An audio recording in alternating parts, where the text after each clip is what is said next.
Kinfolk, you already know what it was, what it is, and what it always will be. This is the Black Owned Podcast. I am your host, the man with the game plan, Janice's oldest boy. Sincere is here. I am in the building. Welcome to the show today. We got a lot going on for you. We're going to be talking about black art and black artistry. We're going to be talking about twerking while dining. I know y'all know what that's about. We got a couple of things lined up for you, man. I really hope you enjoy yourself. But before we get things started, man, you know what I was thinking about today? When I was thinking about the things that we're going to be discussing back in the day, and music came up.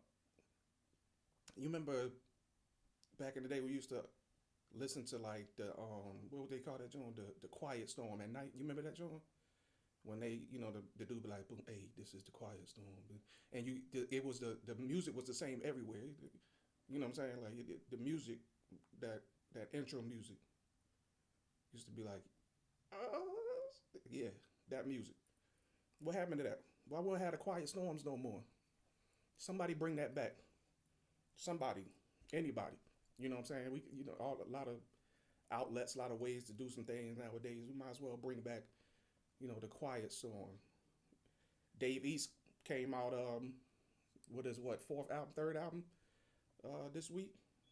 Off the chain. Off the chain. If you have not had a chance to, you should definitely go out and check that out. I listened to it all the way through. I thought it was off the chain. Um, as far as like, it depends on what you like. You know what I mean? If you like mumble rap, you probably won't like Davies. But if you like real, hip hop, if you from that, what I mean, that '90s era, that Nas, if you about all of that, this probably worked out for you. But without further ado, man, I want to get right into what this whole thing is about. Black art, black artistry. It's about spoken word. It's about written word. It's about photos, which are worth 1,000 words. But first, I want to do is get into some poetry. So we're gonna start it off with that.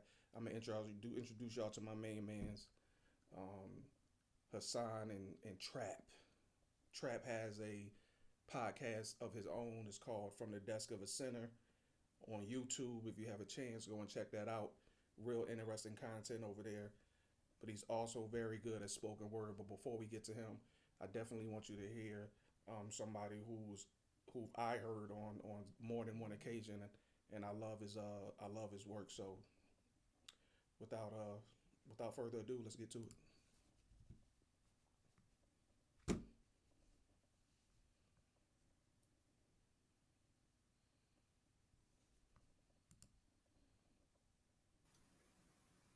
Sometimes sun rays play hopscotch on Sundays and postpone Mondays.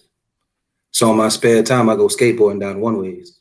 And planes only take off, they don't land on my runways, they fly past the clouds and sunbathe. Some days, kids from my hood, they get casted in gunplays. But there's no Emmy or an Oscar after they get blasted, bodies dropping in a casket. We call those no fun days. Mamas call them, Lord, why'd you have to take my Sundays? Got a bad case of the Garfield Mondays, but I ain't kidding. This is normal. Have to see a baby dressed like he's going to a foamy, but he's only taking 6 steps. He's only dropping 6 feet. So I'm sitting in my plane watching a fiend on the train trying to find a good vein going off track. Got lost at the double back. Too bad love don't make you feel like that. But love will make you feel like crack. Love will let them beat your ass. You leave, but then you be right back. Your kids don't need a role model they can see like that. Daughter already can't keep a man. Daddy left, said he'd be right back, but instead he went go Christmas past.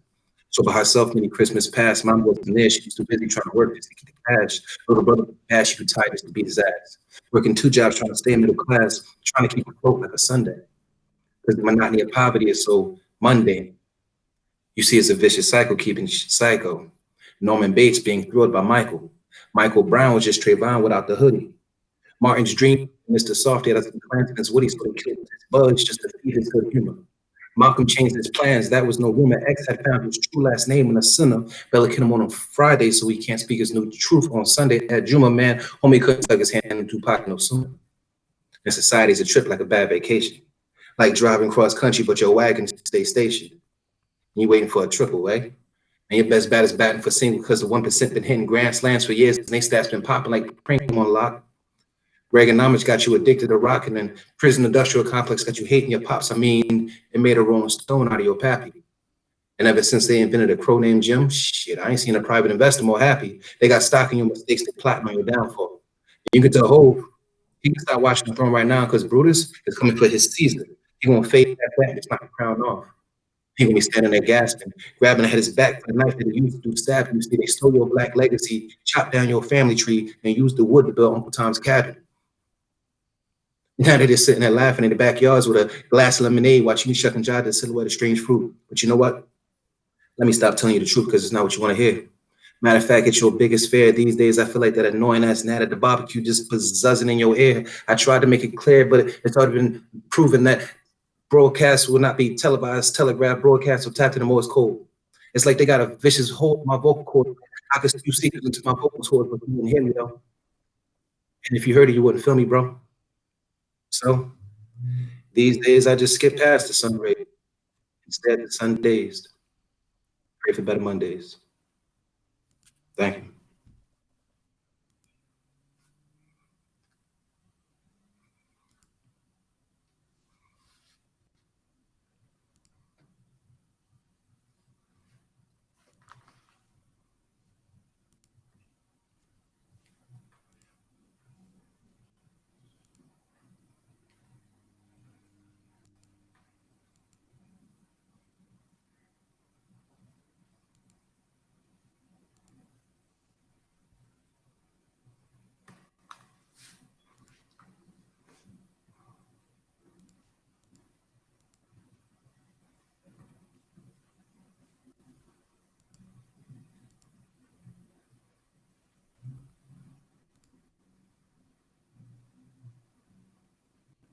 Come on with it, Trap.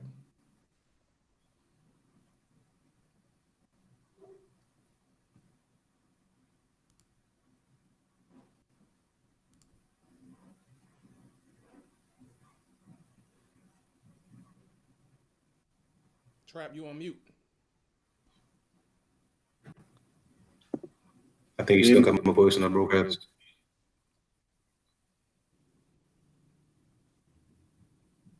Hear me, bro? I can hear you. Okay. To bring this one to life, I had to travel deep inside me. To make do with the fact that history can't define me. But my restoration, he helped me restore. For all the times I was bent and torn in conditions that caused my life. But poets what price a life listen without a speaker, you just a heck, the crews become a fool on the mic and they like next. I wasn't in the earnest of seekers.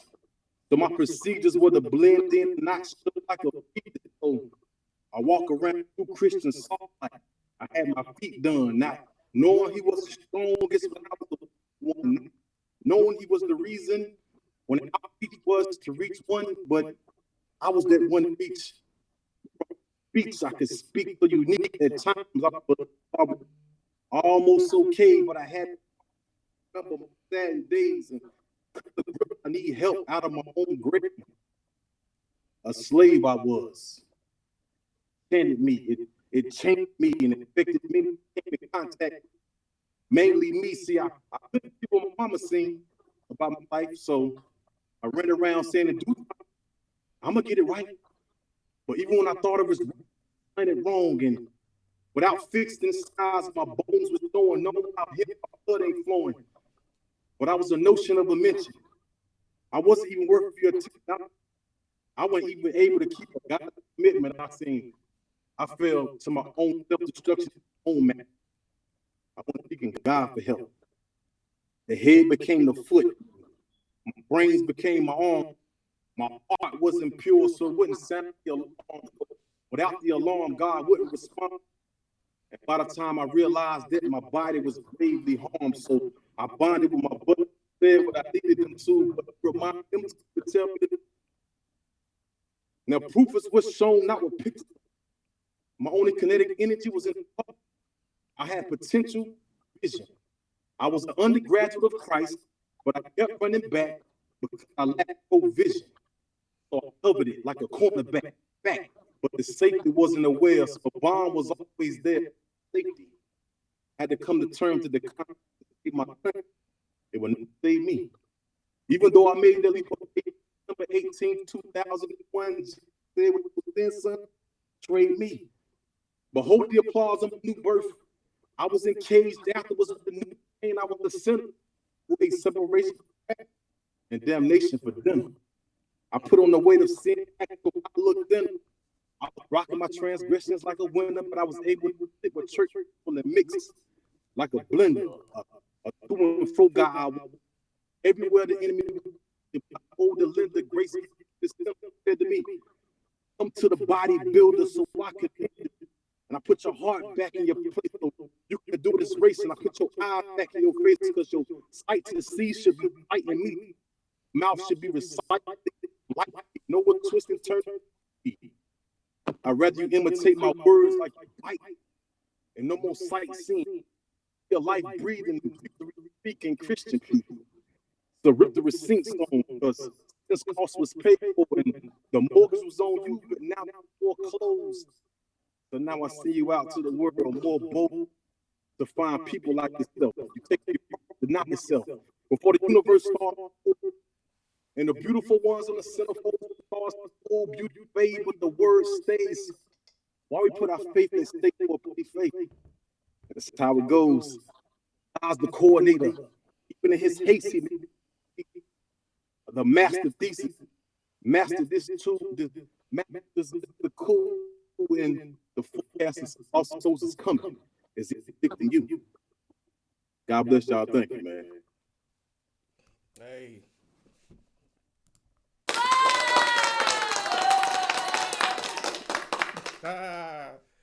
Nice, nice, gentlemen. That was awesome. I certainly like those.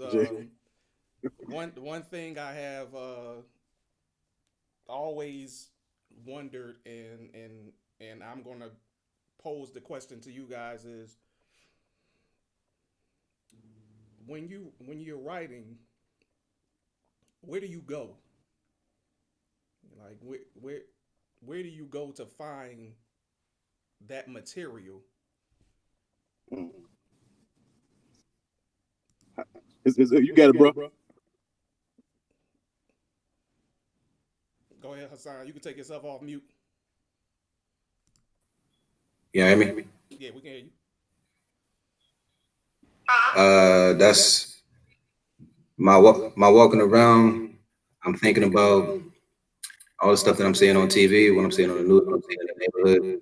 I don't actually write my stuff down; it's written in my head. So as I'm going through my day to day, if I walk by a store and the news is on and another black kid got shot, something like that, that's just going into my ears, and I'm mulling it around in my head as I'm writing in my head. 2 weeks later, I got a poem written. So it's really just a matter of experience. Whatever I'm experiencing, what I'm visualizing, internalizing. I don't make it sound like it's simple, but it's kind of that simple, just be experiencing life. Okay, well, you can't get mad at that. How about you, Trap? And I like to look at it like a never ending pot. You know, gumbo is like a lot of different things. So, like you said, throughout your day, stuff put in your spirit, man, and you filter it, and you always think of a way to make it. So, you know, we think and stand. They say poets think and stand. We have to think of a way to make a poem, man. Yes, very interesting by what you see around you going around. You know, we always trying to think of a creative way to get it. Wait.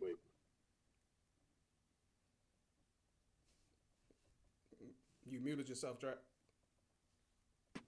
Can you hear me? Yeah, go ahead. Oh yeah. I was saying, it's like a big old pot of gumbo. Ideas coming in and going out. You know, it's a constant thing every single day. We think in stanzas. Poets think in stanzas. Yeah, I was thinking of it to become creative and get back to the word. That's all right. So what about but you know what I'm saying, for content, usually Mhm. everybody has a lane.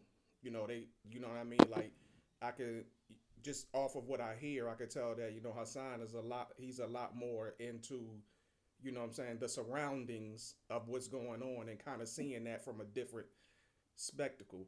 You know what I'm saying? This perspective is different, and where yours is more, God centered. You know what I mean? And I guess it would speak to knowing you guys both. I guess it would speak to kind of who you are as individuals.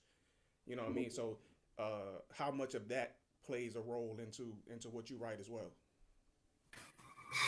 Uh, I mean, that's a good assessment. Um, I'm more of an observational person just in general. I mean, if I go to an event, a party, whatever, I'm sitting in the corner observing. So I mean, yes, most people had a lane. I think a large part of my early career was me trying to avoid being in a lane, which, that's that oxymoron of like, I don't want you to box me in. Actually, I have a poem called Boxes. Like, you can't box me in. I'm not this, I'm not that. I'm not no love poet. Uh, I guess it's one of those things where you find your identity to where you don't want nobody else to tell you who come up stage, we got this deep. Nah, sometimes it's silly. I ain't always deep, like don't tell me what I am. But I mean, that's exploration. That's you trying to find your own voice on top of what people are enjoying from you. Because you get on stage, you gotta catalog maybe 20 poems at the time. Everybody want to hear that one. That other stuff. Nah, I want to hear that one. So, it's a balance, honestly. Okay. How about you, Trap? Yeah, I draw from the source of basically I know I owe it all. So it's almost like a rent my owe. So this is the only thing this is all I write about. All my poems are Christ centered. Of course, the plight is of a black man. My perspective from a black man's view as well. Right. And I know I owe, and this all I so it's all my ideas, every single thing muster, it comes from people, my faith. So yeah, I think it shapes everything, all the content I have, because it's all God sent.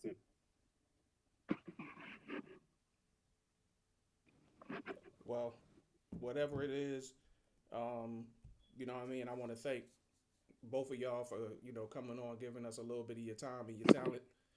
Um, do you guys have like some social media handles you wanna give out? I know Trap got some promo he need to be trying to put in. Hassan, you got a way that people can kind of follow what you're doing? Uh, Man, I'm grown. I'm living life. I ain't doing that right now. Okay, got it. Got it. Salute that. That's what I got. Appreciate you. All right, Trap, what you got? Yes, sir. Yes, sir. From the desk of a center on YouTube, got it. iTunes, Google Podcasts, wherever you can listen to something, you can check me out. The YouTube, doing it Thursday, start live beginning of the year. Just tune in. If you like it, you like it. If you not interested, leave me a thumbs down with cool. Hey, I'm sure the content will be very interesting, man. Again, that's from the desk of a center. You can find them on YouTube and follow him and his podcast over there, man. Hey, again, both of you brothers, man, I appreciate y'all. You know what I'm saying? Again, coming out, giving us some time, man. Y'all brothers be easy, and Yes, sir. make sure y'all stay tuned into the Black Owned Podcast. You hear me? Appreciate you. Don't know, bro. All right. Well, I hope you don't mind if I have a glass or a sip of a gentleman's beverage. Excuse me. All right. We're gonna keep this thing moving. Um, as y'all know, I always do a spotlight on black-owned businesses. Today, it will be more of the same, as we have a black-owned business that I'm proud to say is right here in the Dallas area. Um, very good, very good brother who runs the business. Very good product. So I'm not telling you about something that I don't use myself. I had to get fresh before I got on here. I used this beard balm on my beard, so I mean, I'm actually using this product that we're about to introduce you to. So, excuse me. Without further ado, I want to introduce you guys to Darrell, and a New Naturals is the name of the product, man. How you doing, Darrell? Pretty good, man. Thanks for having me on. No problem, no problem. First of all, I have used your products. I want to try to make sure I do that with most of the people who I have on, if I'm able to. Um, but just for the people's sake, what I'm saying, just tell me what inspired you to begin to build a New Naturals as a business, and was it a hobby beforehand, or did you just jump straight into the industry with the skincare product? During the pandemic, pretty much we ran out of deodorant one day. My wife was like, "Well, I can make that." And that's where it started. She started with natural deodorant. We were on that And man, journey for like 2 years already. so she had been kind of And dabbling she in it. actually, right. Oh, okay, for like 2 years. But we had already been using those natural deodorants. Oh, okay, yeah, yeah.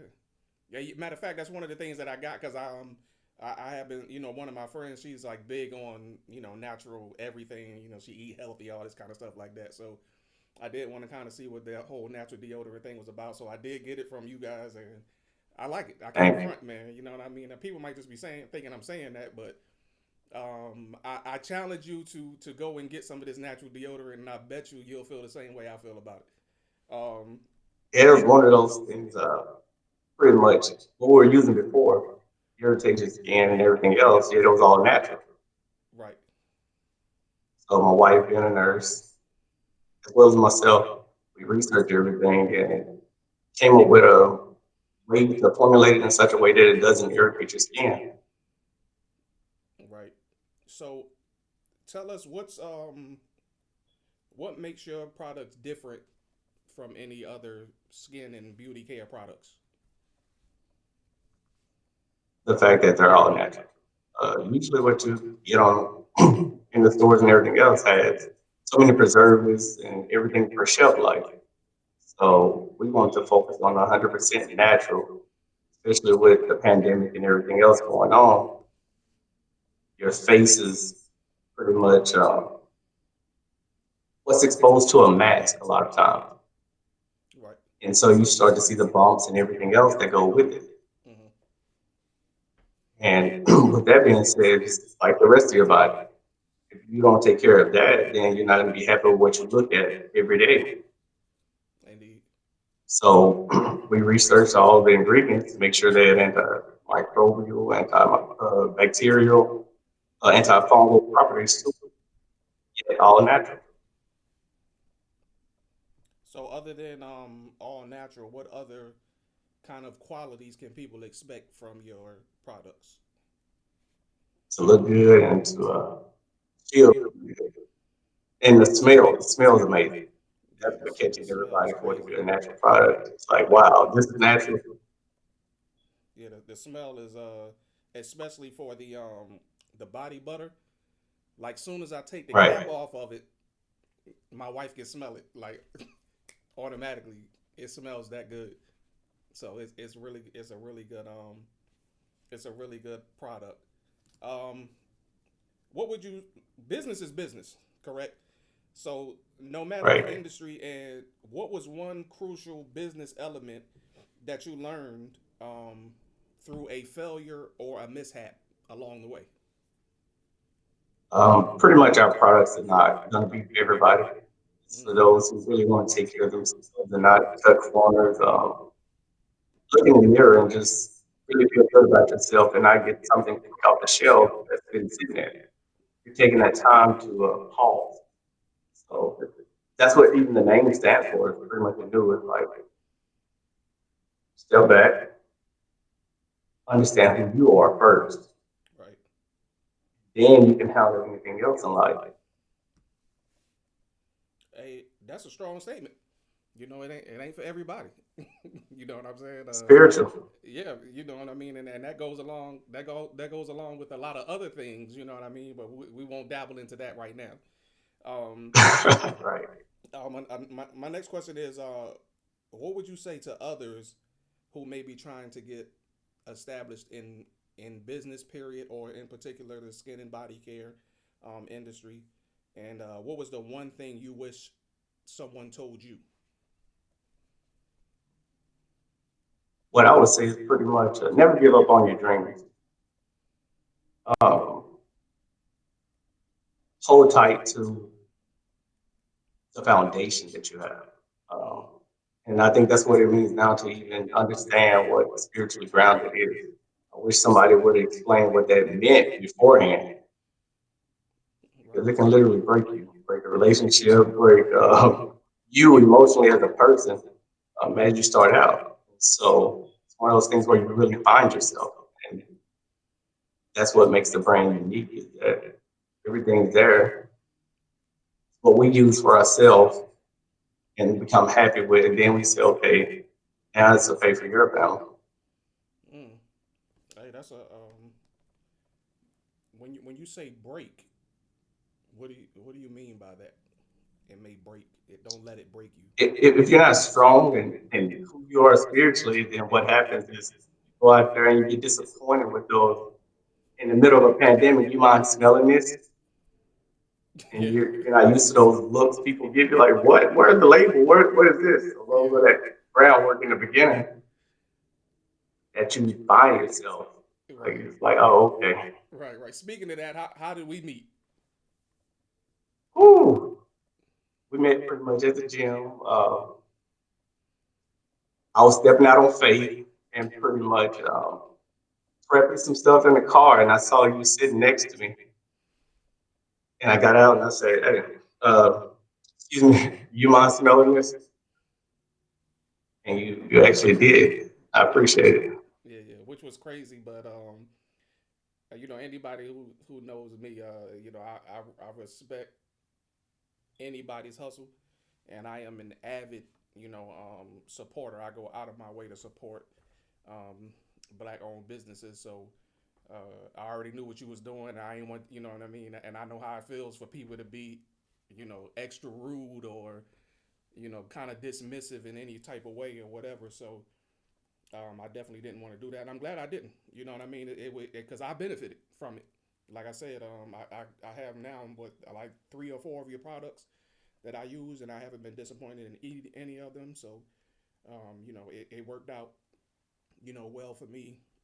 Just as much as you may believe that it has for you as And well. we So also gonna jump into the gym because you gave me a hard workout, and I had my deodorant on. It still worked, so I'm gonna go there. But I wasn't expecting that at all, and I want to thank you again for that. I was like, wow, no, that's because different. you usually do the you usually doing the cardio stuff. You know what You're I right. mean? You're right. Yeah, I'm not about to be in there running like you be running. You know what I'm saying? You running and jumping and all that. I ain't doing none of Right. that. So that's all good. Hey, last thing, man, is how can we support your business even without purchasing the product? Um, just tell somebody. Let them smell it. For the most part, walk with a different confidence every day. If you have my product, understand who you are. That's what it's supposed to mean overall. Is that spiritual grounding of knowing who you are. Well, um, people, you can also um, help the small business by going and following them on social media. Um, you see the website there, www.anewnaturals.com. For anybody who may want to support, I promise you, if you do it, you will not be disappointed. I have more than I have the deodorant, I have the body butter, and the beard balm, and they all are above scale when it comes to quality. So You're not going to be getting anything subpar when you make that order. Darrell, thank you, man. I appreciate you giving me your time, man. I hope things continue to go well for you, and maybe one day you getting so many orders you don't have to jump out your vehicle and ask somebody to smell Right. some butter. Thank you. Thank you. All right, All right. all right, brother, man. Have a good one. I appreciate it. You too. All right, man. At the end of the day, um, you know, we have to be intentional about our support of black businesses. I know that that's the wave now, but it shouldn't be just the wave. Let's try to make that something that we're kind of doing on a regular basis, um, and something that we're intentional about. Um, I did have an a guest that I deeply wanted you guys to get a chance to meet, but unfortunately, he is unable to make it right now. So what I'm going to do is I'm just going to get right into the hot topic um, of the day, which is the uh, issue. Or no, maybe it's not an issue. It's just a incident that happened in Dallas here at a restaurant called the True Kitchen. Um, I know about it. I have not been yet because it just opened, so it's very busy, and he operates on a reservation only um, type of ordeal. So I hadn't been able to get there yet. I've actually heard good things. I heard the food was very good. I heard the ambiance was great, and so forth and so on. But as we all know, there was an incident this past week where there was a woman at female patron who brought it you know upon herself, I guess, after hearing some music, because there is music played at the restaurant. From what I understand, there's a DJ who was hired to be there to kind of help create the ambiance. And maybe he must have played something that is was suggestive or in some way incited this lady to stand up on the to stand up on the table, put her hands on the window, and begin to twerk. So not something that I just wanted to just get into, on my own, and you guys think, oh, what I'm saying, this is, me being some type of, male chauvinist, thinking of, whatever it is that I think of. But here's what I want us to kind of get into. Uh, First of all, I have um, two guests who I want to bring on right now. Um, and that is, first of all, is my homegirl Peaches. What's up, Peaches? You got yourself muted. There you go. There you go. We're speaking now. Hello. Alrighty. And we have Ebony. Ebony, how you doing? Hey, what's going Hey. on? How you doing? All right. All right. I like your braids. Oh, thank you. Hey, that's what I'm talking about. I told you I was gonna correct um, just I gave the brief rundown on exactly um, what happened earlier this week at True Kitchen in Dallas, and I know that both of you are aware of what's happened. Um, there is something that I've been hearing about since I've and been looking into this, and it's called respectability politics, right?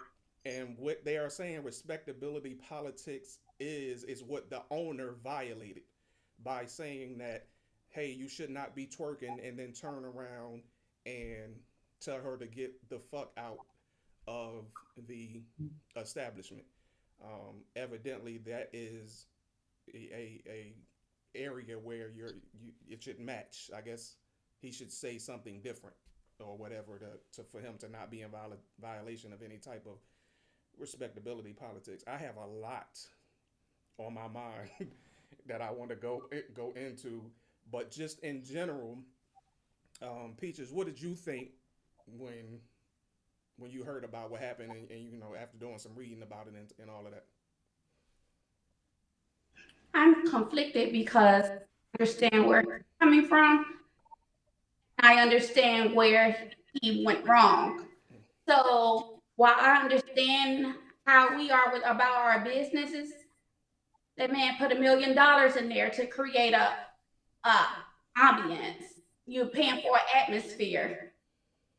And if you are out with your boyfriend or his friends, you're not going to walk in front of a TV and bust over and start in front of this guy and his friends. Right.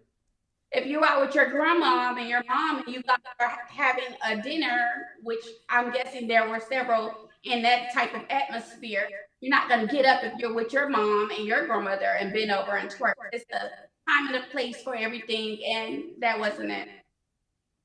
How about you, Ebony? What you think? It's a restaurant. I mean, I just didn't see the need to twerk in the middle. And for me, I think the owner, the announcement was made. I think he could have went to the table and dressed her if he wanted her to be. I don't know if there was a between where he might have spoken to him to continue, or him to make that type of approach in the middle of the restaurant. Right. So I think he could have did that, but then again, he approached him several times for him to have to in the middle of the restaurant. So I've heard it. I've heard it said, and I did see some other footage that was from his restaurant's cameras, and it does show him. You can't hear anything, but you can see him go over to a table to address the women. And if body language alone tells you a lot, um, there was one woman in the screen on the lower left hand side who was nodding her head, in agreement. There was a woman who was to the right of the screen who was, to me, it looked like she was waiting on a cue on exactly how she should react. But the owner himself, you could see him do the folded hands like 5 times to them, which to me is probably saying that he's trying to be as cordial as he could about, the situation. Now, there are some people who say, and you tell me if you agree, there's some people who say, well, he shouldn't have a DJ, and the DJ shouldn't have been playing whatever song that he played that caused her to get up and twerk like that. What do you say to that? I totally disagree. Again, if you look at his interviews, the guest appearances, he was creating an ambiance for us so that we can go and then have the same type of meal, the same treatment if we were going to a Ruth Chris or one of the steakhouses. However, he wanted to make it more like home. You're not going to get up in your kitchen in the middle of a meal with you and your family and twerk unless it's her with her girlfriends and they're having a good time and she's tipsy. Just let go. It's a difference. No. I also like the fact that I feel like he was holding women accountable. He wanted to have Black women be respected and respectable type of atmosphere. Right. So I don't see anything wrong with him holding them accountable for their actions. That's not a club. You did that in the middle of, another price restaurant. So let's keep that same energy on the Black-owned business. Right. Now there are some who have been along the line of thinking that you know, he should not have addressed it in the way that he did.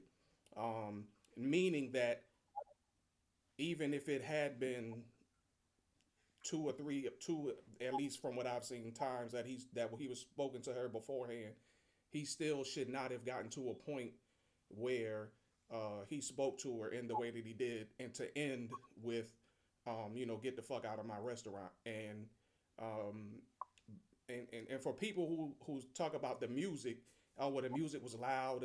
The music was not loud actually, because even in with him addressing her, you could still hear him clearly before he turned to the DJ and told him to turn the music down. So you were still able to hold a conversation at a table without having to yell at each other.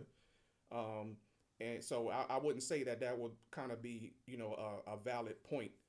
But what? So we don't have the right to twerk when we hear WAP come on, because then it became a whole thing about, oh, he don't like twerking or he's against twerking.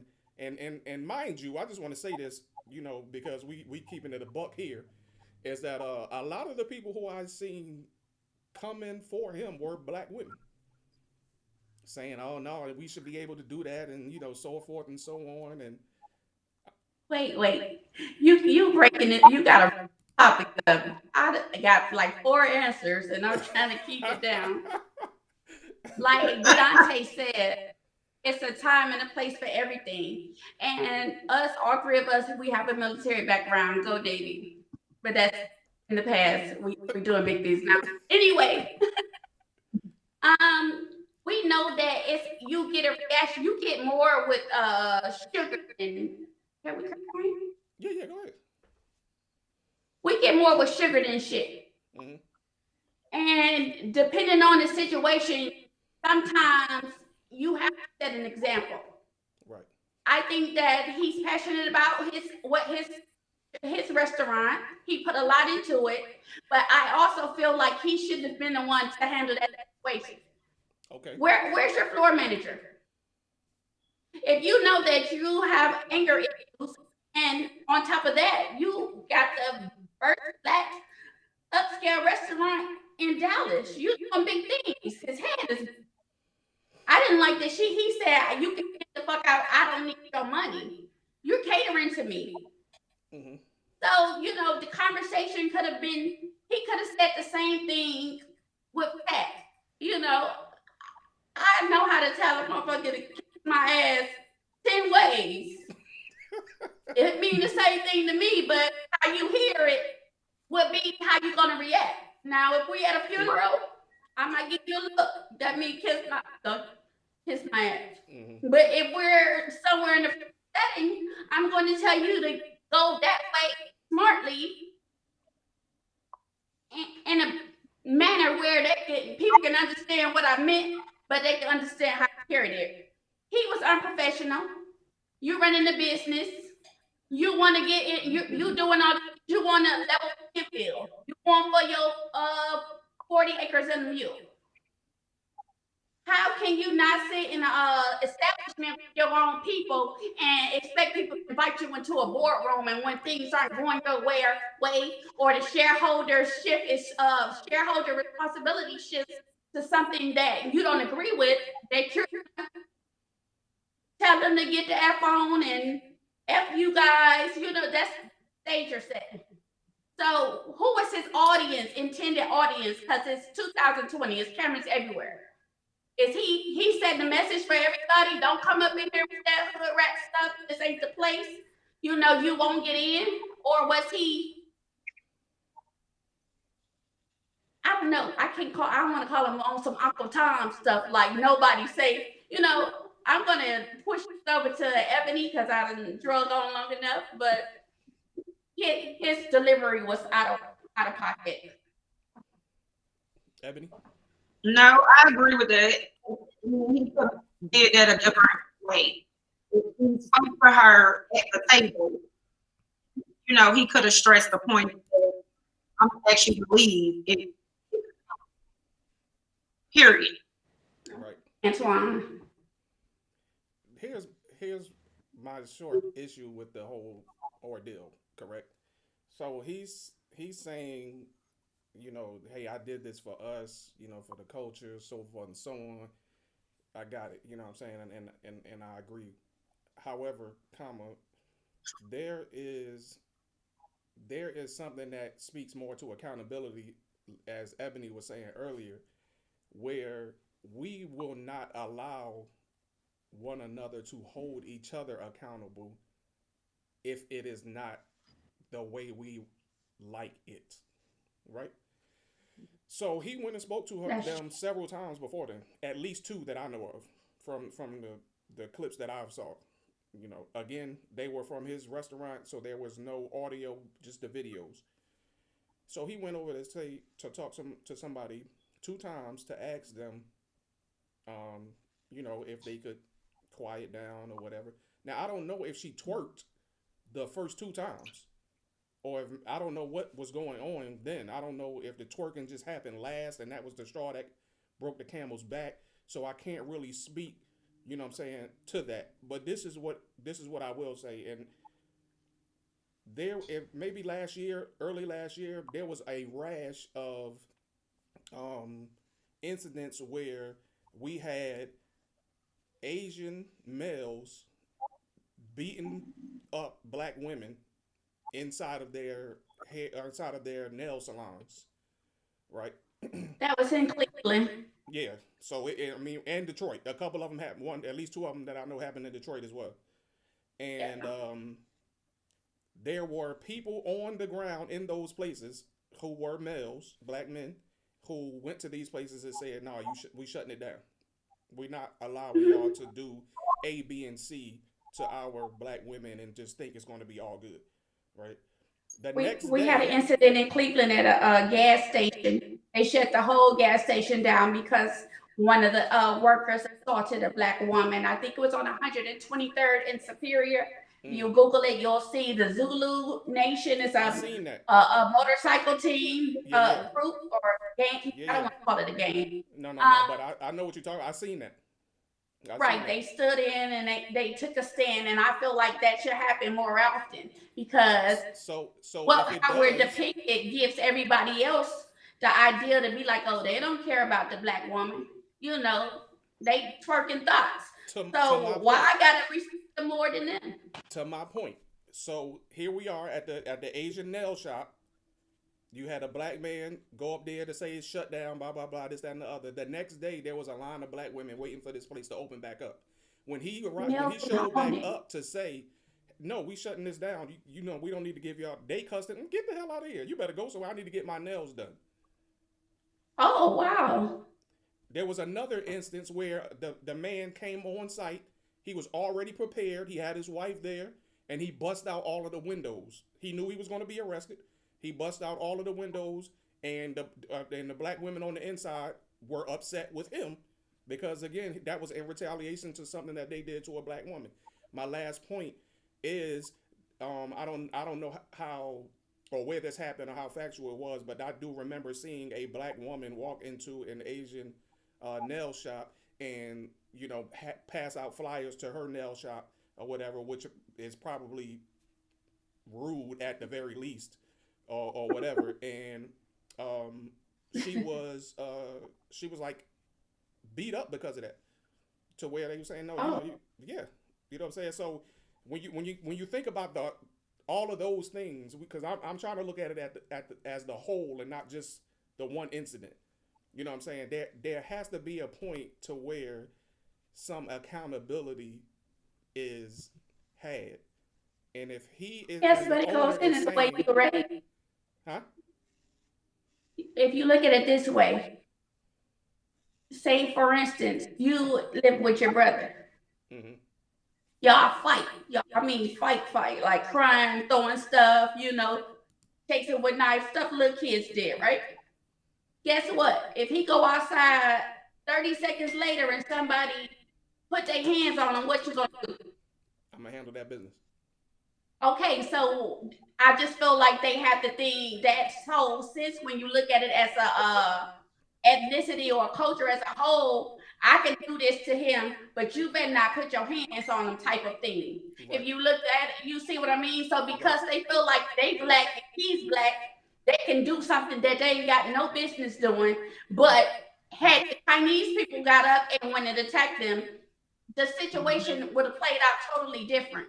Right. And it's like it goes the way we're raising our children and what we're making okay. When you think about it and you apply your foundation to your community and your world, you're gonna get that.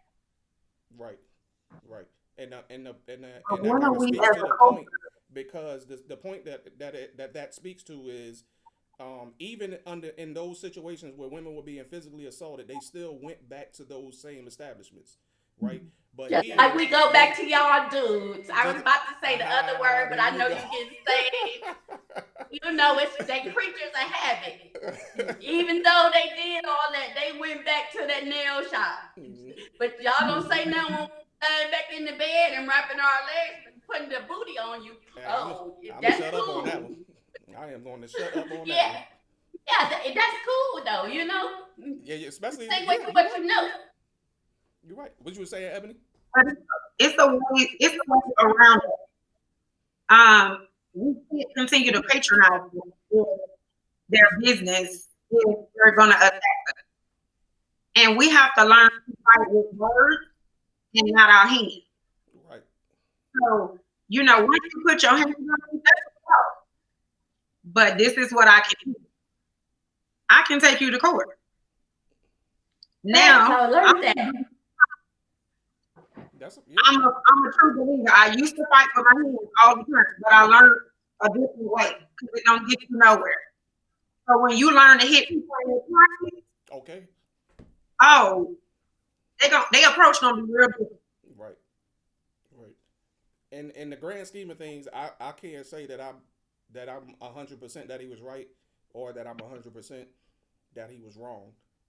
Being and I know that you guys can understand, being business owners, it's different. You know what I mean? You have a vision for whatever it is that you've built, and if somebody kind of shits on that, you're going to take that personally.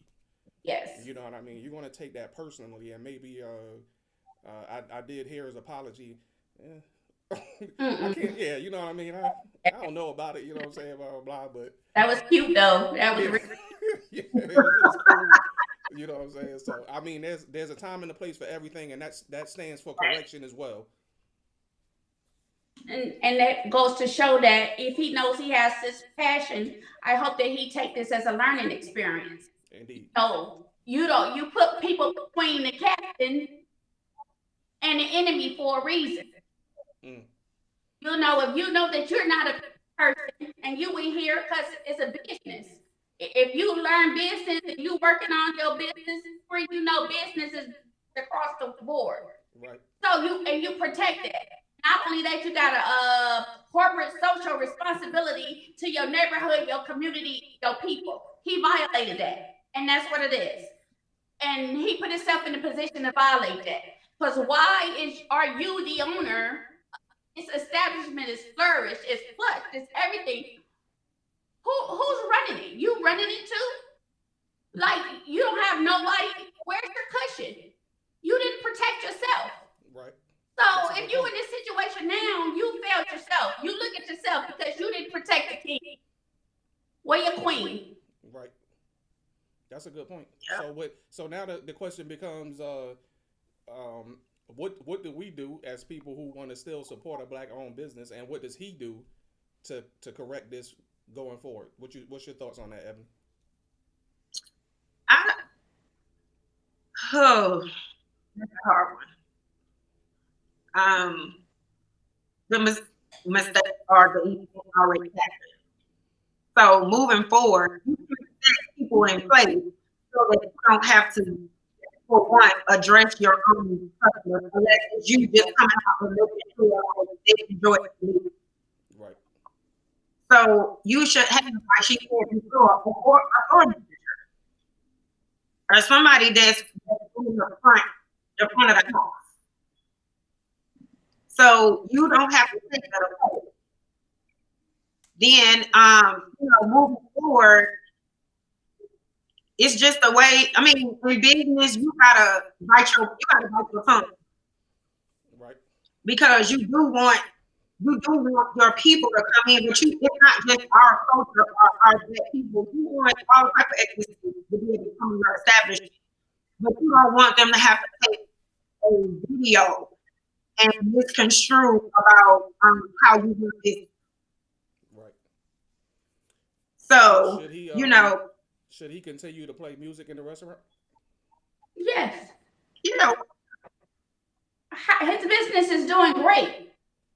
right, Why wouldn't he? When you go to a other type, what do you want us to come? You want your people to come and support you.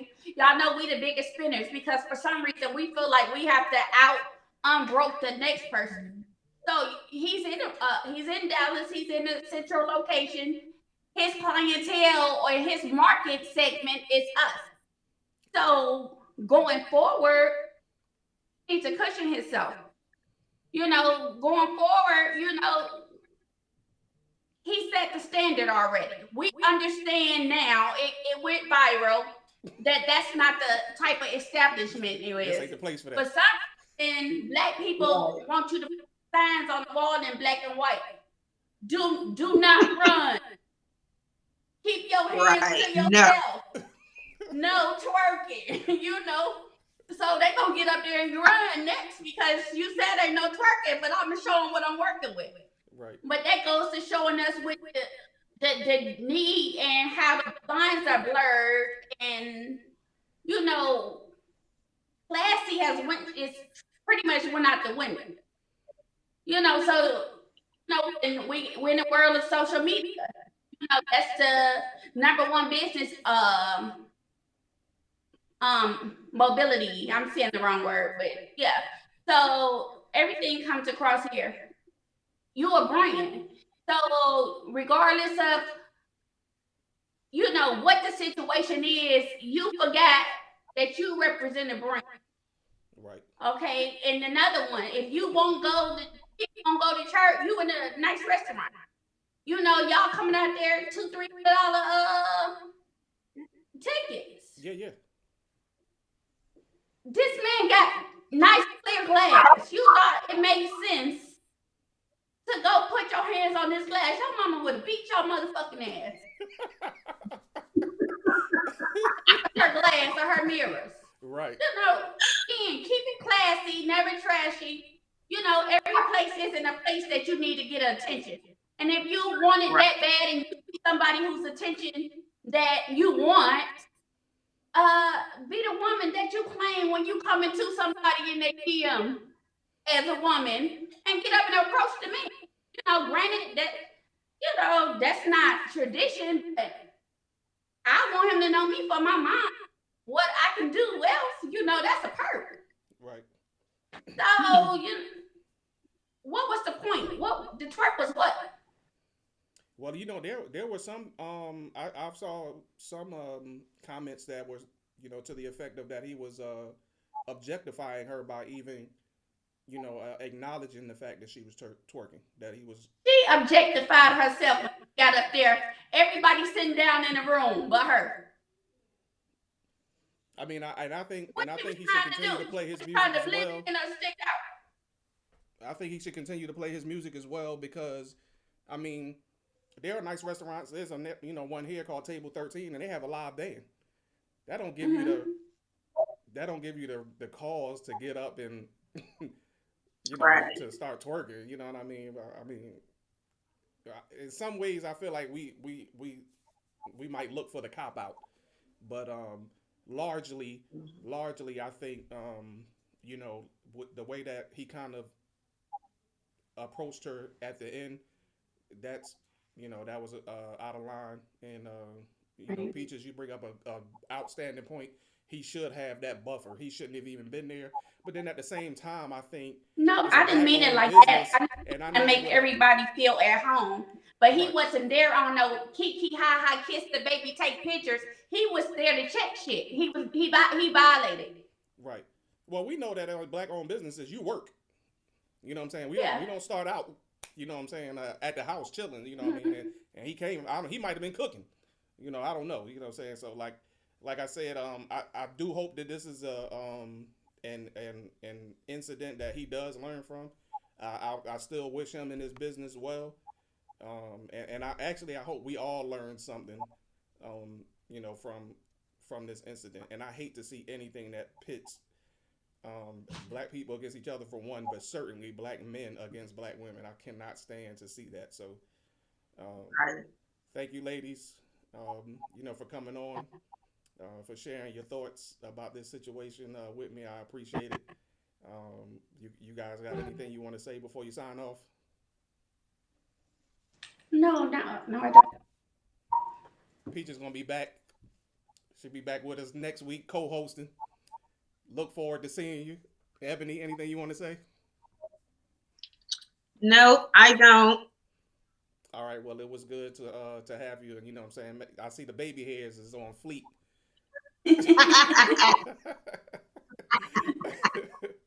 All right, ladies, again, I Thank you for appreciate the y'all. invite. You know what I'm saying? Peace and grace. Okay, well, All right.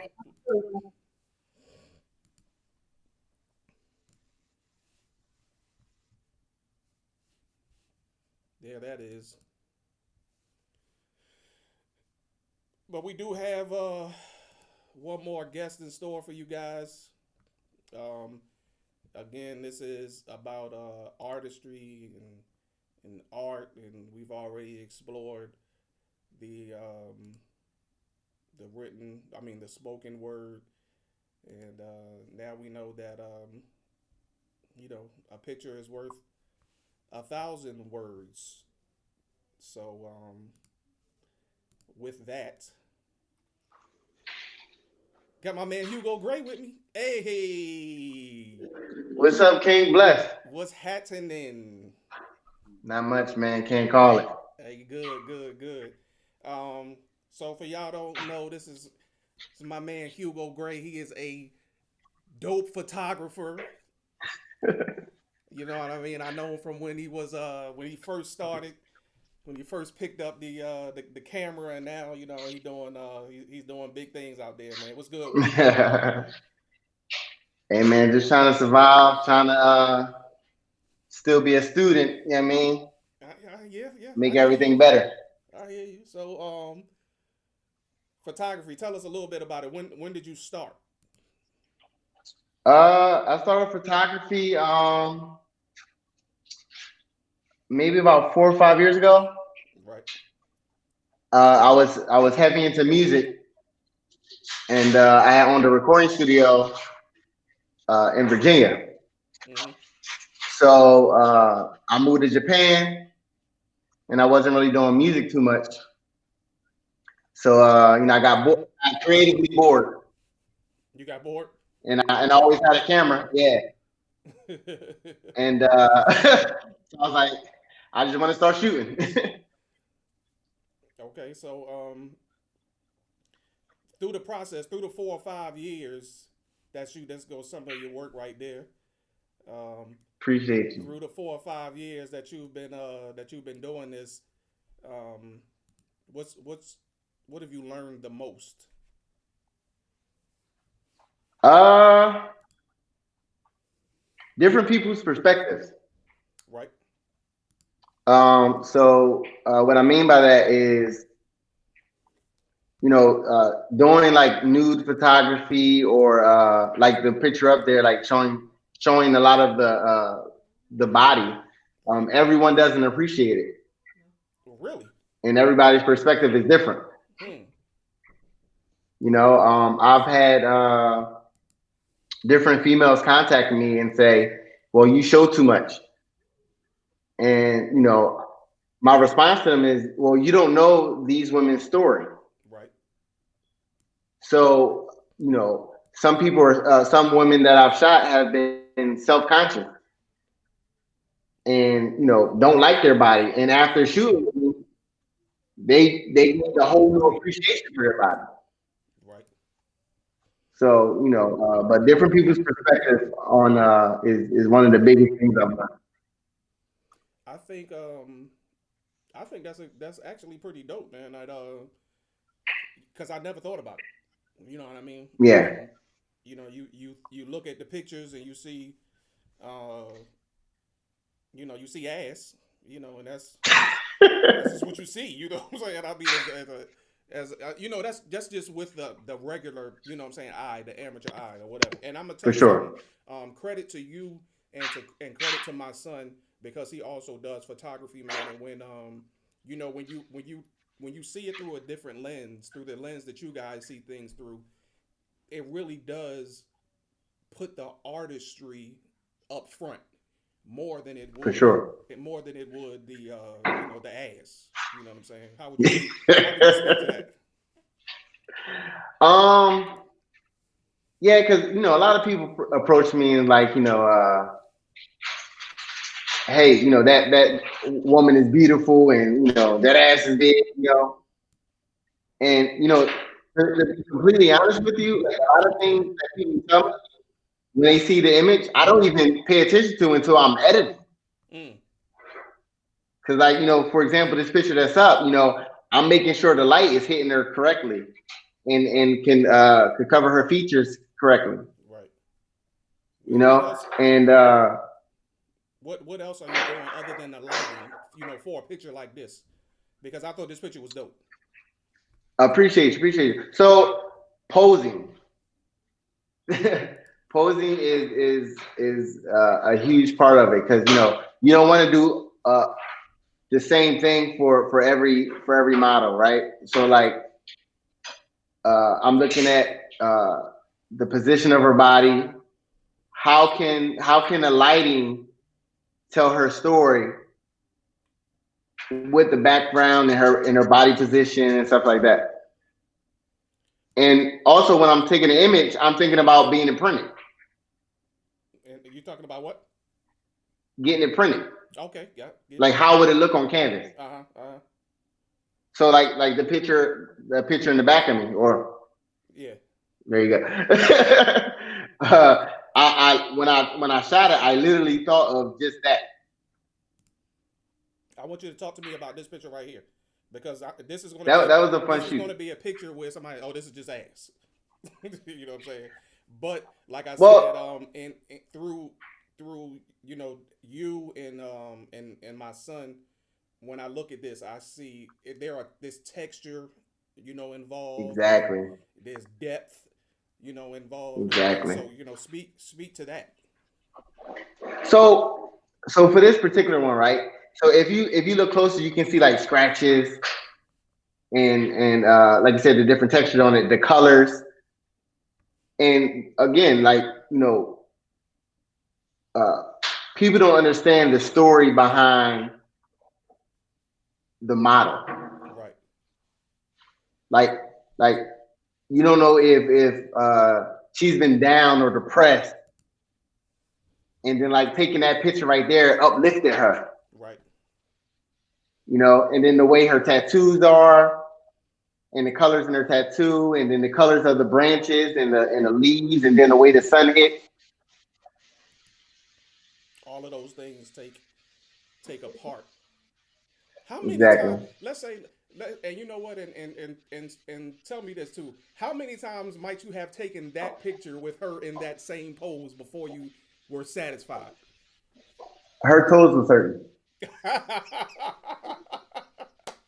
Her toes were hurting bet. because, like you know, I with that one image, if I was to take you to my Lightroom, it'd probably be like 25 images. Wow. Cause then I'm looking at me and like how the angle is and how it fit on the canvas. Right. Right. You know, and I get, believe it or not, I get dirtier than the model get in a scene like that. Yeah, you know, you probably I can believe that. You know what I'm saying? I see some of those things. I see those. You know what? Here you go. Talk to me about one like this one. I love this picture right here. That was just a fun shot, to be honest. Yeah. So I got a home gym. Uh-huh. I just like pretty much turned my garage into a full gym, Hmm. and I just wanted to have images of my work all around the gym. So I took that. Okay. Yeah. Yeah. I It don't was know just why, but fun. I always think it's dope. Is that was that a mirror? Did you use a mirror? Yeah, we were in the bathroom. Yeah. I always think Yeah, it's dope. You know what I'm saying? When the photographer puts himself in the picture. You know what I'm saying? And so we can yeah, see yeah. how that looks, man. That's pretty dope. That's pretty dope. Yeah, appreciate it. My favorite one is actually the one of the first ones you showed. Hmm. With the blonde hair. Oh, okay. Yeah, I know which one you're talking about. I don't know why Yeah, I can't. that was one of my favorite ones because uh, the way she turned around to look, it just looked like enchanting a little bit, you know? They say a picture is worth 1,000 words. Definitely. How is that so?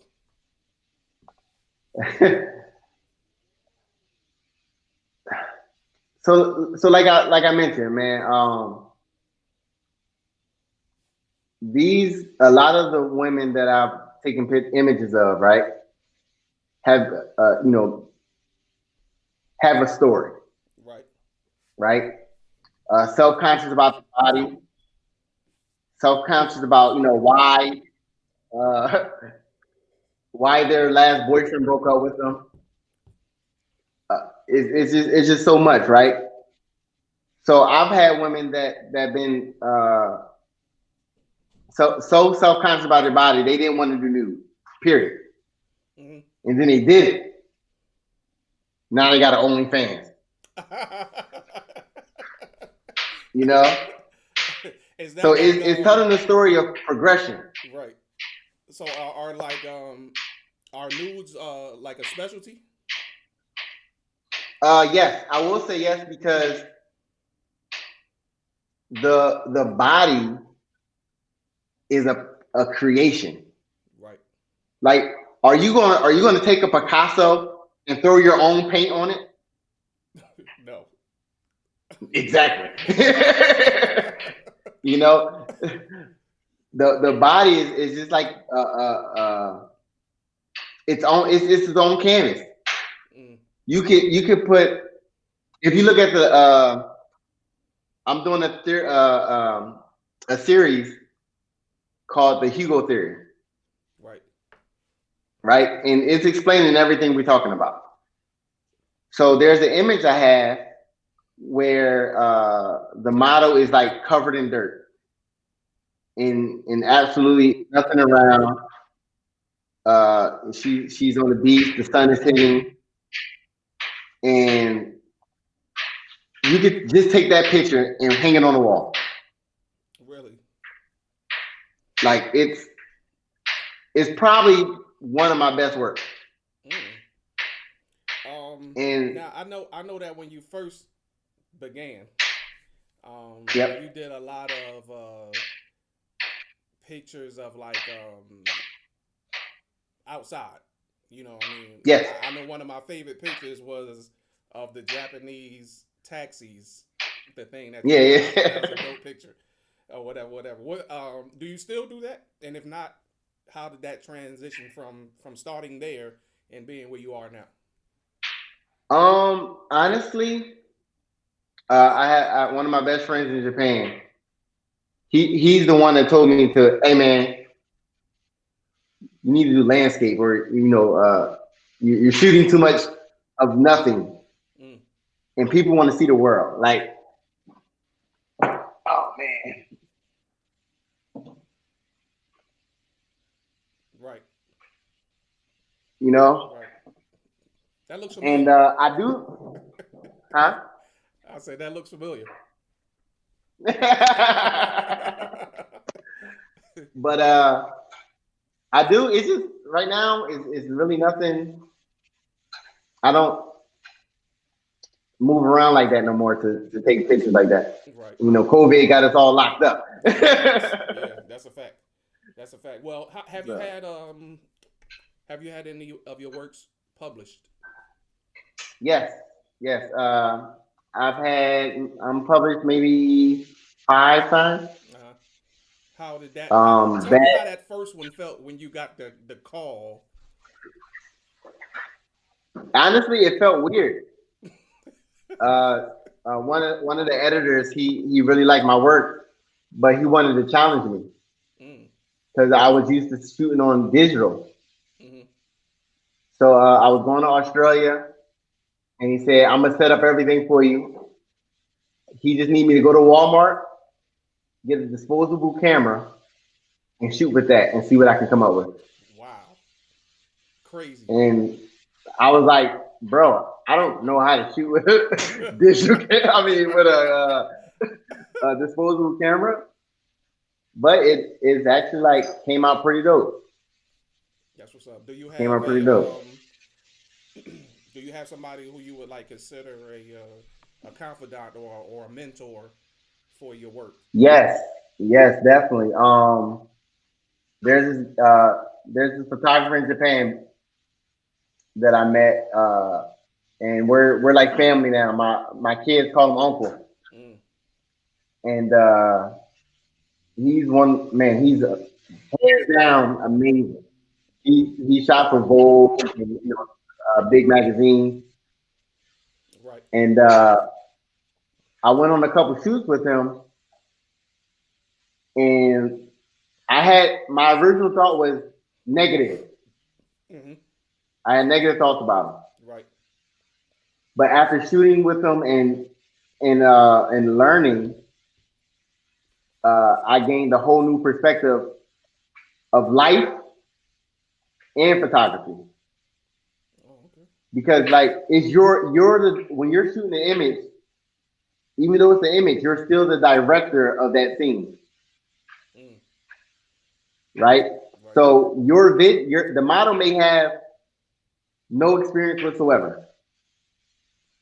So you have to position her. You maybe have to literally like show her she needs to like Right. Right. or some movements, And throughout the years I've been shooting, a lot of models have told me, that they appreciate me like actually demonstrating what I want her to do, Mm-hmm. That's or cool. him, because I shot a female, not a lot, but a few. Right. That's cool, man. That's cool. So, Yeah.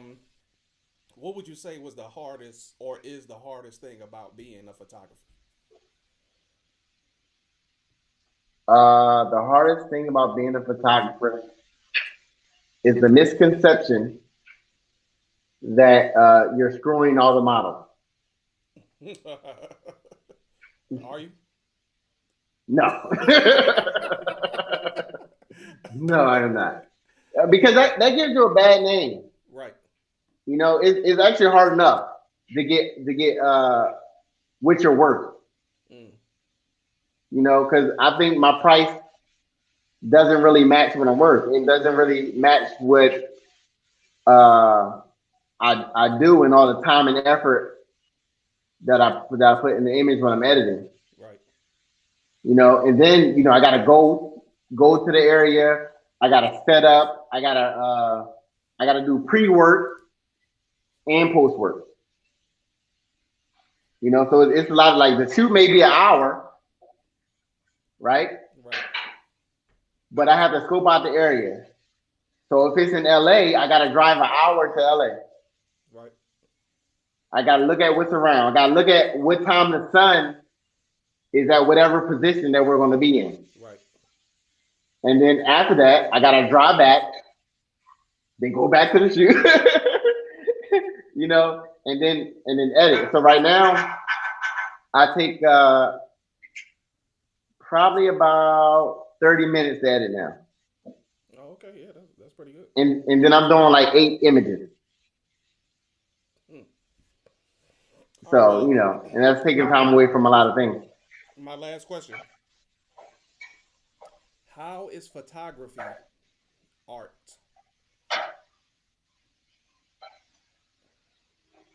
How is photography art? Photography is art.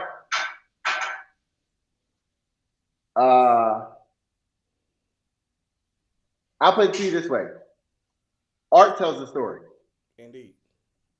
right? Art gains is exposure by somebody relating to that piece, Mm. to that dance. Like I don't physically dance, Right. but like dancing inspires me. Really? Like I love to watch people dance. That's odd. It is. I mean, for It it to be is. inspiration for you to shoot, you know what I mean? It's different. Yeah, like because the way they're moving their bodies, I'm like, what if I capture that position at that moment? Right.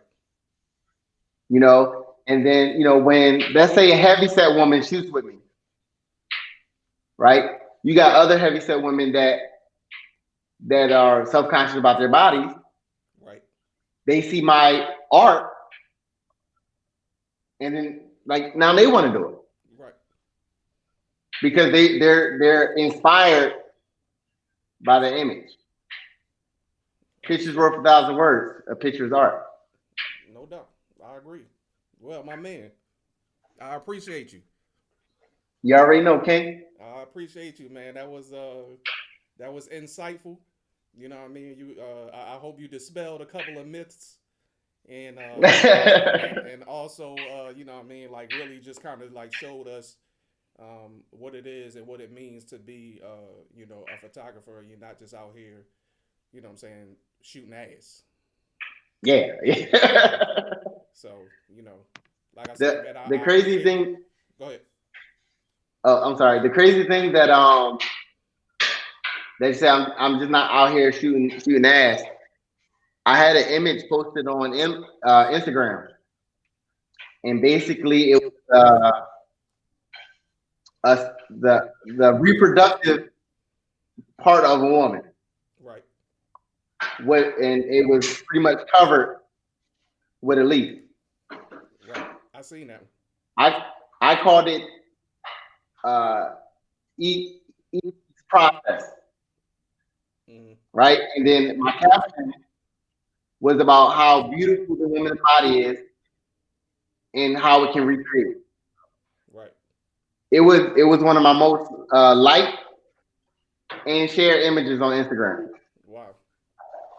Right? People were inspired. I got like at least 50 or so inboxes about it, like how great it was. Get out of here.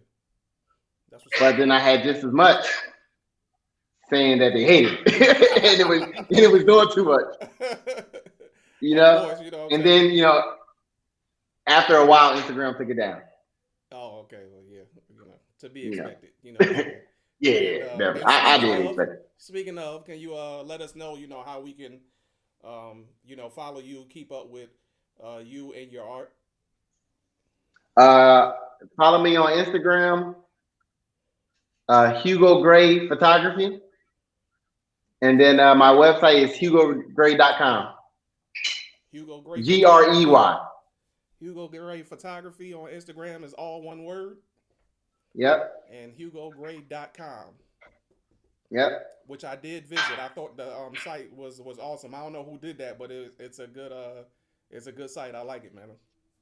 Well, thank you, sir. I did it. Oh, hey, a man of 1,000 gifts. Hey. Okay, yeah. Hey, my man, Hugo Gray, bro. I appreciate you coming on, man. Hey, continue to keep doing big things, man, and hopefully one day we see you on the cover of one of these big time magazines. You know what I'm saying? One of these black magazines, bro. I need to be one of them. Indeed, getting paid what you're worth. Bless. You know what I'm saying? Peace and grace, King. King, appreciate you. Thanks for having me. All right, brother. Later. All right, and that brings us to this point. We've already had the spoken word. We've had the visual arts, our top topic of the evening, and now we're going to move into the written word, which is going to be the incomparable and the very well versed author of Doc Reed's 10 Laws, my main man, Doc Reed. What's going on, King? Hey, what's going on? I'm sorry I'm late. I got caught up with some other stuff. You know what I'm saying? Better late than never is what they say. You know what I'm saying? Better late than Absolutely. never. I can agree with that. Better late than never. Hey, my brother. So, to bring everybody up to speed, let everybody know. Again, like I said, I am an avid supporter of all things that has to do with black and black business. And I came across this page on Instagram that featured an author, and he had a book called 10 Laws. Doc Reed's 10 Laws, the Manifesto. And we all know what a manifesto is, so it caught my attention. I went in and did some research on it. I I really liked what I seen, and then I started following the brother on Instagram. Whole lot of content on there that's what I'm saying, worth keeping on my timeline. So I went and I purchased the book. I read it while I was on vacation. I'm just coming back from vacation, and I thought it was dope. I thought it was dope. So before I get into my own, what I mean, synopsis on what I believe it is, Doc, I want you to tell us where you was at, or what you wanted this work to be. Um, when I first set out to write the book, I was just looking for liberation for myself a little bit. That's where it started for me writing. But then, it became bigger than that, bigger than myself. Mm, And I realized, we can't have the me and I. It's only the we and us mindset. right. So I thought if I put a book together or I put some laws together, and we could govern ourselves and we could have a code of conduct with amongst ourselves, so we can hold ourselves accountability. We can have accountability within our community, Right. and we can do better and we can evolve from it. Hey, and just like you said, kind of like a code of conduct for the community is exactly how it reads. I love the fact that you have it broken down the way that you do. It's a serious read. It's a thoughtful, thought provoking read, but it's a simple read as well. One of the things that I did particularly like about it was, again, the portion of we where you spoke about unity, and how it is, and even in your later chapters, you referred back to how the unity had to be there in order for even that law to work. Talk to us about unity. Unity is if not, I mean, one of the most, if not the most important laws that I have written, that anybody will tell you you can't get to where we need to go without being unified on a global scale. I mean, of course, we need to become more unified right here in America as well first, Right. because we are the examples to the rest of the world. So our strength is in our numbers of being unified and coming together as a whole. You know what? And when I read it, Together we can man, accomplish anything. when I read it, and in your book you spoke about unity on a global scale, just as you just did. And man, when I read that part, I just started shaking my head. I was like, man, we can't even get it right locally versus nationally. You know what I mean? And to try to step to the global arena. I mean, that just seems like it. I mean, I ain't gonna lie. When I said that, this will probably never happen in my lifetime. What would you say to somebody that thinks like that? Um, what I would say to somebody is, your thoughts become your substance, is the law of attraction. So you might not see it in your lifetime. I'm gonna see it in my lifetime, I believe so, because I believe that we have came to a point where we know it's time to do something different from what has been done in the past. Like they saying this is the '60s all over again. This can't be the '60s all over again, because doing the same thing over and over again is, defined as insanity. So we Right. can't be doing what they did in the '60s. We gotta do something different. We can't. What a lot of people do is, they chase their history, and they want to chase their history of Kim and stuff. That's fine too. All those empires fell. So at this point, it's about building a new empire. And And with you, these 10 laws, I believe it's going to happen. I'm manifesting, if you and don't, I'm focused on those 10 laws, and I see those things happening every day, especially the solution part. Yes, very solution minded. I tell even my wife and my children, I tell them all the time, don't stop repeating the problem because anybody can identify a problem, but it takes a leader to identify the solution.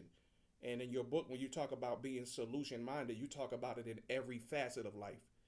Um, how has that benefited you personally? It benefited me personally.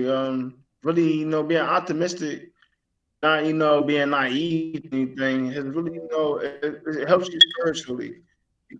My whole thing about coming up with the solutions over problems was the fact that you could be talking about a problem, and you might not feel hopeless because you don't care about the solution, but you could be talking about it in a crowd of people without a solution. A person might feel hopeless, so you can't do that.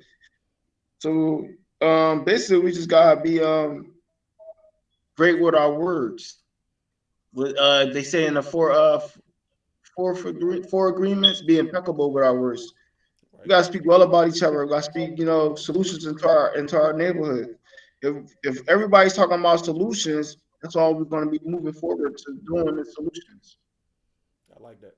Can you just for the audience sake, can you list to us the 10 laws and maybe delve into each briefly?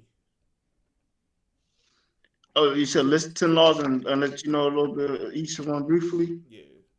But law one is solution minded. I believe no human on earth should be talking about a problem within the black or brown community without a solution. Mm, That's law one. Law two, spin in your community, spin black. That's very important. This is being spoken about by everybody, by every black scholar or every black leader. We gotta come together and build group economics. mm, And, when we spend with each other, we make each other rich. We make sure each other kids are being fed. We make sure each other has food on the table. So that's why it's so important for us to spend black. indeed. Law three was kings and queens. This goes a little bit with the restaurant thing, what the guy was saying, as a culture and other people that kind of agree with what the guy at the restaurant said. We gotta carry ourselves better, in such a way that, when we walking and talking and carrying ourselves like kings and queens. Indeed. Law four, turn hate into love. They said we can't be, have that Jim Crow mindset where we hate each other or that self hate. We gotta love everything about ourselves, everything about our culture, everything that goes along with being black in this world. Even the hate that we receive because of our color of our skin, we gotta love that because that's a sign of our superiority. Mm-hmm. Law five is no killing your own. Killing our own won't work. That doesn't work in any group of ethnicities or group of races.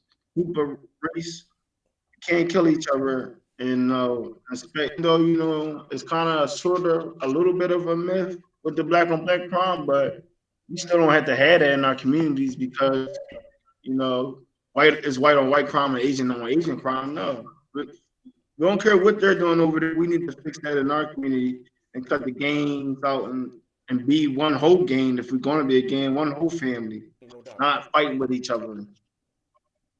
And of course, law six, as you mentioned, was unity. We gotta, emoji. We gotta come together. We gotta rise up together. We gotta rise up. You know, come together as one, so we can Mm-hmm. have this. Move as one body, so Right. we can be indestructible and hard, to destroy and, be powerful so we can start liberating other people in other countries and other groups of our own people. Right. Law seven was wealth and wellness. Your health is your wealth. You got to take care of yourself. You can't expect to be a thriving person or helping in your community if you're not healthy. You can't do nothing for your family and nothing when you're not healthy. Actually, you become a burden when you're not healthy. Yeah. So taking care of your health is very important. So I touched on that to a certain extent. So law 8 is self-education. We got to teach our kids at home. Everybody knows Christopher Columbus didn't discover America, but they still teach that curriculum in Right. school. So that's why it's important that we teach our kids at home. Right. Law 9, keeping the community clean. We always worried about gentrification and things of that matter, but if we clean our communities and we keep all our communities clean with the gun violence and the drugs and the trash, because I mean, all black communities not got trash on the ground. Like my neighborhood, I live in Northeast Philadelphia, so this is one of the cleanest neighborhoods in Philadelphia, and it's black and Spanish and a little bit of white. So we keep our communities clean. We don't have to worry about them coming, taking our communities and upping the prices and things like that. Everywhere it'd be nice. Keeping the community clean basically takes out the ghetto mindset. We Right. don't have to live in ghettos and hoods. We don't have to do that. We don't have to allow people call where we live a ghetto or a hood. Right. So we keep it clean. And no, this is not the ghetto. This is a black community. No, not the hood. This is a black community. And Cool. we're together and, things of that manner. We have harmony. We have balance in our neighborhood. That was law 9. Law 10, breaking the cycles. You got to break the cycles of generational curses. You got to figure out what cycles that you need to break in yourself that wasn't right, that your parents passed down, and so on and so on. Breaking cycles are very important, and making change in the community. Very dope, man. Very dope. But like I said, I love the fact that you got them listed out like that. Um, um, you can go and buy this on Amazon.com. The book is available on You can buy it Amazon.com, on Amazon, yep. and it's also available at docreadlaws.com. Yes. And it's on Docreadlaws, thriftbooks.com too. and on predabook.com too. So there's definitely the availability for you guys to go out and support, and definitely just it's like a manual. It's like something that you would just have on hand really quick to kind of refer back to say, okay, this is law. We should be abiding by law number 4 here, or we should be abiding by law number 7 here. And number 7 is wealth and wellness, which is very crucial and critical, probably more so than people may kind of give credence to, especially where wellness is concerned. And speaking of wellness, your name's Doc Reed. Uh, are you a doctor? I'm a holistic scientist. I do have a degree in science. I'm not a PhD doctor. No, I didn't go to grad school or anything like that. I'm self-taught. Right. Actually, a mentor under Dr. Thought. He's a holistic scientist. He holds a master's degree in behavioral health and science as well. I'm learning herbal medicine. I'm learning holistic therapy and things of that matter. I'm a life coach, What uh, is and I'm a personal trainer. for people who don't know Also, outside of what me is being an holistic? author, For people who don't know, what is holistic science? holistic science is basically natural science. Let me use this for example. Before I think it was 1950s, I believe it was, or a little farther back than that, people still was using herbal medicine. But then the Rockefellers came in and they came up with the petroleum thing. That's where the pills come in at. So they separated themselves from using herbal medicine and started using the pills. But then they started realizing the pills was causing cancer, things like that. So they started the Cancer Foundation. So basically, holistic medicine is basically natural Right. in its purest form, and that's just everything. It Right. could be the wall that's behind you. It's something holistic there in there. Even things that's not all natural still comes starts with being holistic at first. Right. I think uh when we think about those things, especially now, we kind of all fall and revert, back to Dr. Sebi. Um, Dr. Sebi was very well versed. We all know, well, we should know his story, and how he came about to be who he was. Uh, but tell us how that kind of coincides with what it is that you do. Yeah, I'm learning his type of medicine, his type of treatment as far as being people being sick. That's Mm-hmm. what I'm learning right now under Dr. Thought, my mentor. I'm not finished yet. I'm just really getting started. So yeah, I'm learning how he was going around using the methods of alkaline medicine, alkaline based diets to cure, natural diseases. Not natural, well, diseases, period. Right. And basically, he cured almost every disease that you can think in the world. So Right. Yeah. Yeah. Yeah. why Yeah. wouldn't we all be following his steps? Exactly. I mean, if you're still, I would the my going to the hospital should be anybody's last resort with all the knowledge being put out there right now, especially for females. With them saying doctors in the hospitals are with where cops are to black men. Y'all know these doctors are killing y'all, and y'all still go to the hospital. No, y'all got found a holistic therapist, a holistic doctor, and or just do the research yourself. Right. It's And out there. the truth is that the large majority of our community just doesn't believe it. They just don't think that it's a viable option. What would you say to those people who are of that mindset? I'm gonna say this to people who don't believe it. My mother was just in hospital probably almost like a month ago, and she was in there for pancreatitis. When she got there, there's nothing really they can do to treat something like that. It's something that you gotta really let pass. But while she was there, they was giving her medicine, some type of pain medicine every couple hours, and then she had low liver numbers because of that. So they like, so then they had to give her something to boost her liver up. So it's just like they keep you sick. Hmm. If you don't understand that, understand this: people that go plant based don't have diabetes no more. It's not what they said. It's not passed down through your family. No, that's not the case. It's passed down through the foods you eat. Right. So Right. it's a lot of cases there. And if you don't understand plant based alkaline diets, go look up some of these 7-year-olds that's plant based and that's on alkaline diets. Even I can't think of her name from Baby Boy, not baby, yeah, Baby Boy, the one that played his mom, that Right. played the house party. Go see what she look like right now in her 60s, Hmm. and other people, and you'll see the difference. That right there should be let you know what she should be eating. Right. But it doesn't really matter. Some people are going to be ignorant to the fact anyway. Like people know cigarettes cause cancer and they still smoke them. So that's the case that I get. When I hear people still that know the knowledge of holistic medicine that still deal with modern today's medicine. Like that might give you cancer. That might make you sick, and had to depend on it, but you still Right. want to use it anyway. Well, that's what's up, man. Again, man, brief synopsis of the book. The book is very good. No, the book does not include any of his holistic science training in it. It's just strictly Oh, those 10 laws that we spoke of earlier.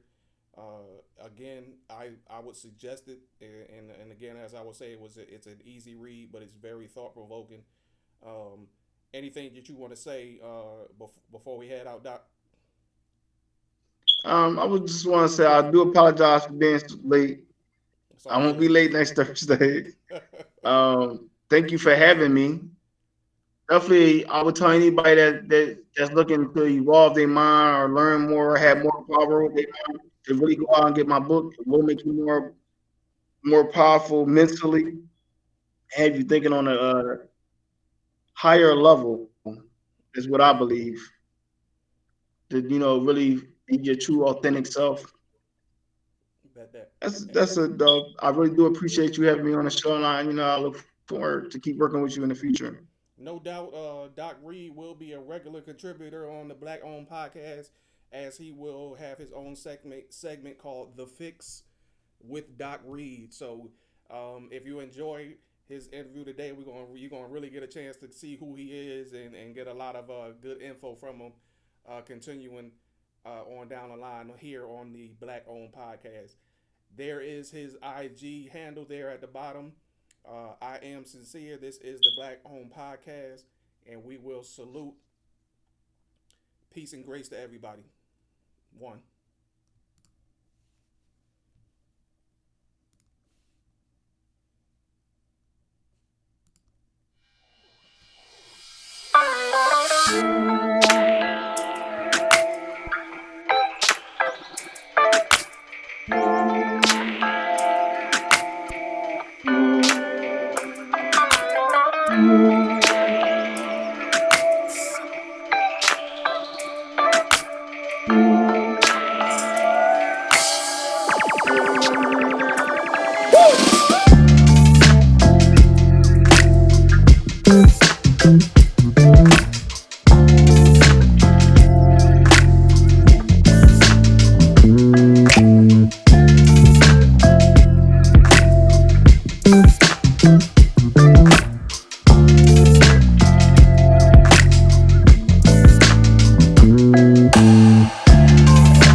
Peace.